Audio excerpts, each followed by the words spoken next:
the Titans apparently have gotten themselves a lottery ticket that they've scratched off, and they like what they see, even though the quarterback in question fell all the way out of round one. Here is Titans coach Mike Vrabel meeting with reporters yesterday and explaining the decision to make rookie Will Levis the team's starting quarterback moving forward. Here's Vrabel.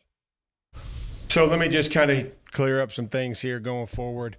Will's going to be our quarterback. We're going to go with Will. We think that's the best opportunity for our football team right now, and see where he's at. I think Ryan will progress through here this week. I think, and hopeful, to be a backup for us and prepare as a starter. But that's where we're at right now. There's clearly something there.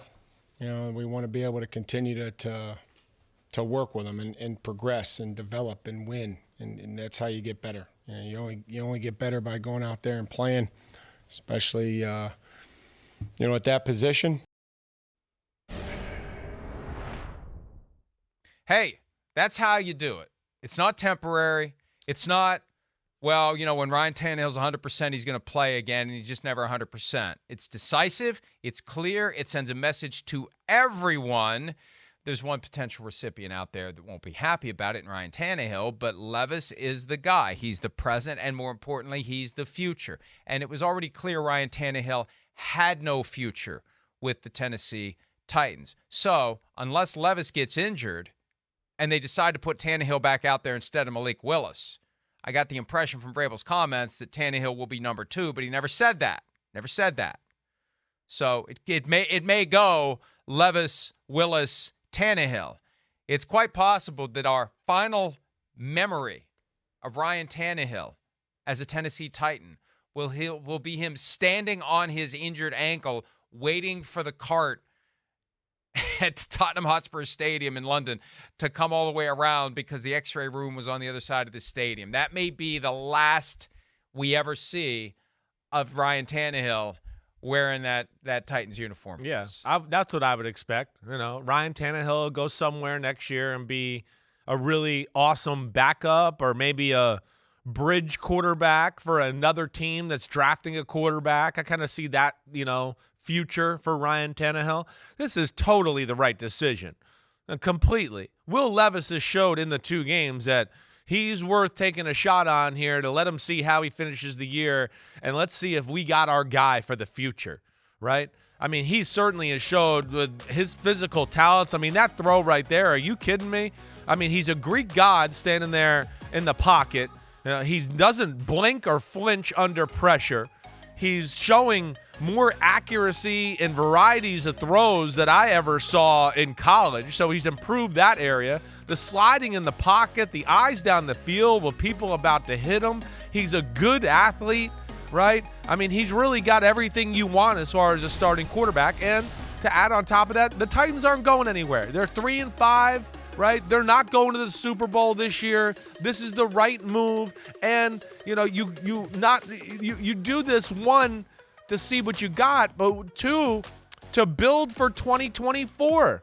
The Titans are, as it stands right now, the team with the most salary cap room for the 2024 offseason. So they're going to have a chance to flip their team around, get him some weapons in free agency, go all in on that. And how much better will they be in 2024 if you let him play these last 8 or 9 games and just continue that to where he grows and can become better and more consistent to where you hit the ground running last year. So I like the move by the Titans and Vrabel for sure.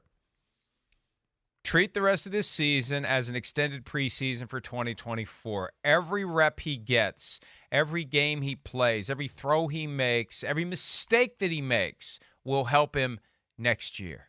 You've got that bank of experience that makes the game slow down. They say the game slows down. You get a guy to the point where he's no longer freaked out. He's no longer feeling like he's in over his head, and he's starting to feel like he can assert himself over his surroundings. It's kind of like when Neo in the original Matrix movie, the only one that was any good, realizes his powers and takes control of everything. That's what you want to get him to. You want to get him all the way to that point where he can do whatever he needs to do, and he's the one setting the agenda for everyone else, not the other way around. The only way you get there is to play. That's right. That's the only way you do it. That's why, I think we're both big, proponents, fans, whatever, of rookie quarterbacks playing, get the experience. Yeah, bad things are going to happen, but nothing makes you learn or correct yourself more than when bad things happen. Right? I mean, I'm sitting here at 43. I remember the bad things that happened. The good things, I'm like, oh, yeah, that was pretty good. But I'm still like, damn, why did I do that? I could have been better at that. So those are the best learning moments for a young quarterback. And Will Levis has got off to a good start. It hasn't been perfect. And let's see where it goes from here. And then, added on top of that, all the things you said are true. And you start to get a feel for also what he's good at, what kind of plays he's good at, what you might be able to add on to the offense. And you can unleash all that in 2024. So I think you're right. You set this up as, hey, we play. We're going to continue to build our culture. We're going to be tough and all that, but we're going to get our young rookie quarterback snaps, and it's all about 2024 and trying to make him the best for next year's showing. And 3-5 doesn't mean they're finished. They're not out of it. 3-5. Right. But the problem is in the AFC right now, there's only one team worse than 3-5. The Patriots at 2-7. Right. And the Titans, the good news for the Titans is through the first half of the season, they've only played one game in the division. They've got 5 divisional games left. They do have an opportunity to kind of get on a roll here. And think of how differently we'd believe the Titans' chances were if they could have scored that late touchdown Thursday night when they were driving. They had 2 chances.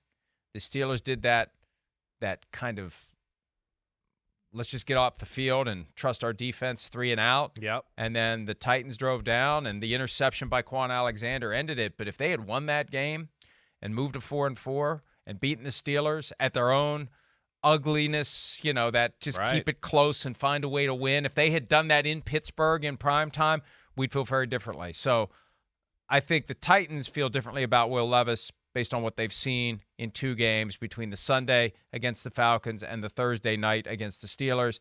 And now we just go forward. And anything that happens positive this year is gravy. Yeah, that's this right. This is about icing next year. Cake. Yeah. But it's still not impossible. It's still not impossible that they can turn into a fringe contender this year. There's a lot of teams they have to vie with. But if you just win and win and win and win, we're going to get to the middle of December toward Christmas, and we're going to look at the standings and say they're very much alive as we get into the final 2 or 3 weeks. Yeah. You make the move. You're hopeful that happens, that you are alive there, and if you get in the playoffs, so be it. But I think the bottom line is, and why you make the move, is they look at it and go, we're not going to the Super Bowl this year. That's what we're pretty sure of. And it will be kind of a miracle if we get in the playoffs. We're going to have to go on some unforeseen run that people, wouldn't expect. And I don't expect it certainly either. And, to your point too, with the way the AFC is starting to look here, not winning the Super Bowl. Yeah, they're not in the class of some of the top teams in the AFC. That's for sure. We know that. And, I'm not even sure they're in the class of some of the bottom teams in the AFC playoff picture right now either. It's stacked division. So I think they're doing the right thing here all the way. Will Levis has been great.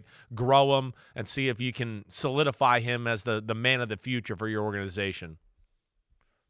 They got this mini bye. They're at Tampa Bay this weekend. Then they're at Jacksonville, their first meeting of the season with one of the teams at the top of the conference. Opportunity for the Titans to maybe knock the Jaguars a little wobbly and get some attention. Then they have Carolina. They got the Colts. They're at the Dolphins on a Monday night, December 11. That could be interesting if the Titans win a few games between now and then. They've got the Texans, the Seahawks on the day before Christmas at home. They're at Houston again, and they've got the Jaguars. So they play the Texans twice and the Jaguars twice down the stretch. They have a chance to stir things up. Yeah, they do. I'm not saying That's they right. will. No, I hear you. They do have a chance to stir things up. Yep. So Vrabel wisely stirring things up by going with Levis. We know what Tannehill can do. We know that sun is setting on Tannehill as our quarterback, and now it's rising on Will Levis, as we thought it would when they drafted him. But we kind of got a little with Malik Willis because Willis held him off. Willis impressed the Titans in the offseason program and in training camp. And as the season started, it looked like this is it for Tannehill, and next year there's going to be a competition between Willis and Levis. Nope. They now know it's Levis. That's the one thing that is clear from the game against the Falcons and the game against the Steelers. Levis is the guy, and that's the best news for the Titans. Like, the wrench that got thrown into their plans when Willis ended up being better than they expected in the offseason program and in training camp, that's gone now. Levis is their guy. They were right. They were validated. They were vindicated. And as somebody high up with one of the teams told me last week, Chris, I don't know if I mentioned this. Yeah, on the you day did. You were on. Right. Will Levis is going to get some people fired, because once Levis flourishes, there's going to be teams that could have used quarterbacks in round 1 of the 2023 draft, and the owners are going to say, why didn't you get that guy? Yeah. No, there's no doubt. I mean, you look at the Raiders and Josh McDaniels being one of those, right? That you go, well, what would it be like if they got the quarterback and he kind of looked the way he did the last 2 weeks for him? There might have been a bright light at the end of the tunnel for Raiders fans, and maybe that would have saved his job. Who knows? But yeah, he's certainly proving all of us evaluators wrong. He is. And, some of the things I didn't like about him were the lack of feel with certain throws, accuracy problems where you'd go, wait, like this guy, you're like we talked about with Zach Wilson, you're too talented to miss a guy like that. Holding the ball in the pocket, not feeling the pocket, all of that. But they've worked with him in that department, and between him having to compete with Malik Willis and seeing Ryan Tannehill, man, he has gotten remarkably better in those areas, and he has definitely shocked me and looks awesome so far. So good for Will Levis. After that first round, sitting there, embarrassing moment, now he's going to shove it up everybody's ass in the NFL and prove them wrong, and I'm all for that, so good luck to him. Thank you. Hi, it's Mike Florio. Thanks for watching PFT on YouTube. Hit subscribe for the latest news and analysis from Pro Football Talk.